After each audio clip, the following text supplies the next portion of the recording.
6 দফা দাবিতে ক্লাস পরীক্ষা বর্জন করে বিক্ষোভ কর্মসূচি পালন করছেন পলিটেকনিক ইনস্টিটিউটের শিক্ষার্থীরা। এ নিয়ে জানাতে ময়মনসিংহে আছেন ওবায়দুল হক, বরিশালে আছেন অপূর্ব অপু, বগুড়ায় আছেন আব্দুল আওয়াল। সরাসরি শুরুতেই যাচ্ছে ওবায়দুলের কাছে। স্লোগানে স্লোগানে উত্তাল ময়মনসিংহের রাজপথ। 6 দফা দাবিতে আবারও রাস্তায় নেমেছে ময়মনসিংহ পলিটেকনিক ইনস্টিটিউটের শিক্ষার্থীরা। আমরা দেখেছি বেলা 11টার দিকে তারা ময়মনসিংহ পলিটেকনিক ইনস্টিটিউটের সামনে ক্লাস পরীক্ষা বর্জন করে সেখানে অবস্থান নেয় এবং স্লোগানে স্লোগানে মুখর করে তোলে ময়মনসিংহের রাজপথ। আমরা দেখেছি যে ঢাকা ময়মনসিংহ মহাসড়কের যে একটি পাশ তারা ইতিমধ্যে অবরোধ করে ব্লকেট কর্মসূচি পালন করছে। সেই ব্লকেট কর্মসূচির মাধ্যমে তারা আজকের যে কর্মসূচি এই 6 দফা দাবি আদায়ের লক্ষ্যে যে কর্মসূচি সেটি তারা পালন করছেন। এখানে কারিগরি ছাত্র আন্দোলন ময়মনসিংহ পলিটেকনিক ইনস্টিটিউটের ব্যানারে কিন্তু এই বিক্ষোভ কর্মসূচি পালন করছেন। এখানে এই ইনস্টিটিউটের শিক্ষার্থীরা, এই ছাত্র ছাত্রী সহ শিক্ষকরাও কিন্তু এখানে এসেছেন। এই মিছিলটি কারিগরি এই ছাত্র আন্দোলনের যে মিছিলটি সেটি ইনস্টিটিউটের সামনে থেকে শুরু হয়ে এই মুহূর্তে যে দীঘাকান্দা বাইপাস মোড়, সেই বাইপাস মোড়ের দিকে এগুচ্ছে এবং বাইপাস মোড়ে গিয়ে তারা যে ব্লকেট কর্মসূচি অর্থাৎ অবস্থান কর্মসূচি, সেই অবস্থান কর্মসূচি পালন করবেন এবং ঢাকা ময়মনসিংহ মহাসড়কের যে একটি পাশ সেটি সেখানে অবস্থান নিয়ে অবরোধ কর্মসূচি পালন করবে আমাদেরকে জানিয়েছেন। তারা যেটি বলছেন যে জুনিয়র ইনস্ট্রাকশন পদে যে ক্রাফট ইনস্ট্রাক্টরদের যে রায়, সেই পদে যাওয়ার যে রায় সেটি বাতিল না করা পর্যন্ত তারা আন্দোলন অব্যাহত রাখবেন এবং রাজপথেই তারা দাবি আদায় করবেন বলে আমাদেরকে জানিয়েছেন। এই ছিল ময়মনসিংহের পরিস্থিতি। আমরা বরিশালের পরিস্থিতি জানবো। সেখানে আছেন আমাদের সহকর্মী অপূর্ব অপু। দেশের বিভিন্ন স্তরের মতো বরিশালেও রাজপথ উত্তাল করেছে 6 দফা দাবিতে বরিশালের পলিটেকনিক ইনস্টিটিউটের শিক্ষার্থীরা।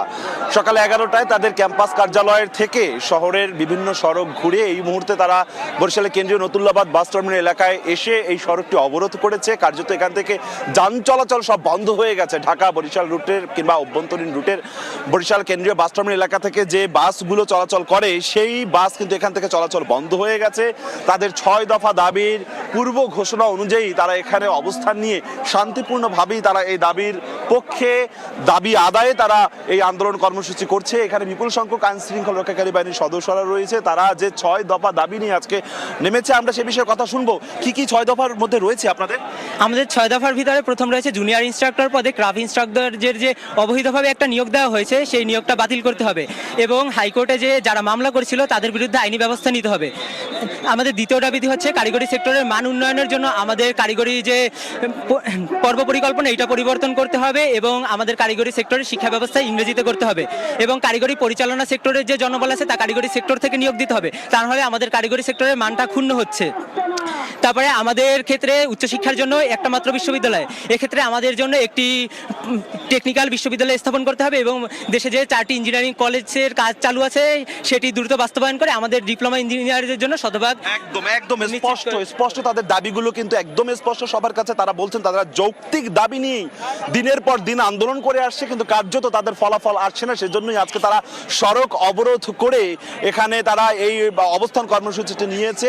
কিছুটা ভোগান্তি তৈরি হয়েছে সাধারণ মানুষের, কারণ এখান থেকে সব ধরনের যান চলাচল বন্ধ হয়ে গেছে। তবে আন্দোলনকারী বিক্ষুব্ধ শিক্ষার্থীরা বলছে তারা তাদের যৌক্তিক আন্দোলনটি নিয়েই তারা রাজপথে আছে। তারা কাউকে ভোগান্তি দিতে চান না। তারা সরকারের সাথে একাধিকবার কথা বলেছে তাদের প্রতিনিধিরা, কিন্তু সরকারের পক্ষ থেকে এখন পর্যন্ত কোনো সমাধান না আসার কারণেই তারা আজকে আবারও এই আন্দোলন কর্মসূচি নিয়ে বরিশালের কেন্দ্রীয় বাস টার্মিনাল এলাকা অবরোধ করেছে এবং দাবি আদায় না হওয়া পর্যন্ত তাদের আন্দোলন কর্মসূচি কেন্দ্রীয় কর্মসূচির সাথে একত্রতা হয়েই তারা আন্দোলন কর্মসূচি অব্যাহত রাখবেন বলে ঘোষণা দিয়েছে। দেশের বিভিন্ন স্থানে আন্দোলন চলছে। আমরা এখন যেতে চাই এখন বগুড়ায় আব্দুল আওয়াল রয়েছে, আওয়ালের কাছ থেকে জানবো সেখানকার আন্দোলনের কর্মসূচি।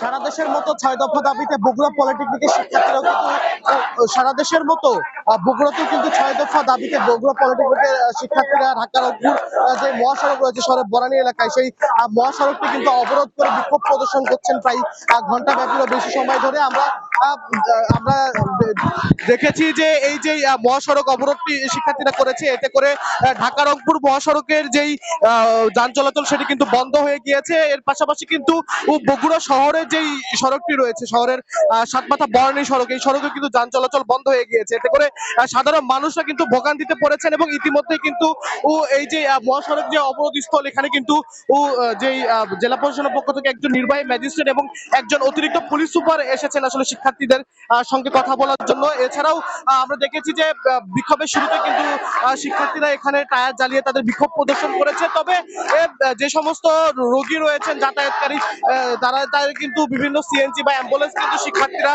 তারা এই প্রোটোকল দিয়ে পার করে দিয়েছেন এবং এখন পর্যন্ত কিন্তু শিক্ষার্থীরা তারা এখানে শান্তিপূর্ণভাবে অবস্থান নিয়ে তাদের যেই দাবিগুলো 6 দফা সেগুলো কিন্তু জানিয়ে যাচ্ছেন। তবে ঢাকা রংপুর মহাসড়কের যেই যান চলাচল সেটি কিন্তু একদম স্থগিত হয়ে গিয়েছে। বিশেষ করে মহাসড়কের দুই পাশেই কিন্তু আসলে যানবাহনগুলো যেই চলাচল করে সেগুলো কিন্তু আটকে গিয়ে আসলে যানবাহন চলাচল থমকেছে এবং শিক্ষার্থীরা বলছেন যতক্ষণ পর্যন্ত ঢাকা থেকে কেন্দ্রীয়ভাবে তাদেরকে আসলে তাদের যে দাবি দেওয়ার বিষয়ে আশ্বস্ত করা না হবে ততক্ষণ পর্যন্ত কিন্তু তারা এখানে মহাসড়ক ছাড়বেন না এবং তাদের যেই মহাসড়ক অবরোধ করে তাদের দাবি কিন্তু তারা জানিয়ে যাবেন। শুধু আজকে নয়, আমরা দেখেছি যে রমজান মাসেও ঈদ উল ফিতরের আগেও কিন্তু শিক্ষার্থীরা তাদের এই যে 6 দফা দাবি নিয়ে কিন্তু বগুড়ায় পলিটেকনিকের শিক্ষার্থীরা মাঠে নেমেছিল এবং আজকে বগুড়া সরকারি পলিটেকনিকের পাশাপাশি কিন্তু বগুড়া যেই 5টি বেসরকারি পলিটেকনিক রয়েছে সেই বেসরকারি পলিটেকনিকের শিক্ষার্থীরাও কিন্তু তারা আজকে মাঠে নেমেছেন এবং তারা কিন্তু এখানে বিক্ষোভ প্রদর্শন করছেন এবং শিক্ষার্থীরা বরাবরই বলছেন যে জুনিয়র ক্রাফট যারা রয়েছেন তাদেরকে কিন্তু আসলে একরকম সিদ্ধান্তের মাধ্যমে আসলে জুনিয়র ইন্সট্রাক্টর পদায়ন করা হয়েছে। এতে করে তাদের যে দাবিগুলো রয়েছে সেই দাবিগুলো নিয়ে কিন্তু তারা এখানে সমবেত হয়েছেন এবং এখন পর্যন্ত শান্তিপূর্ণভাবে তারা তাদের যেই বিক্ষোভ তারা চালিয়ে যাচ্ছেন।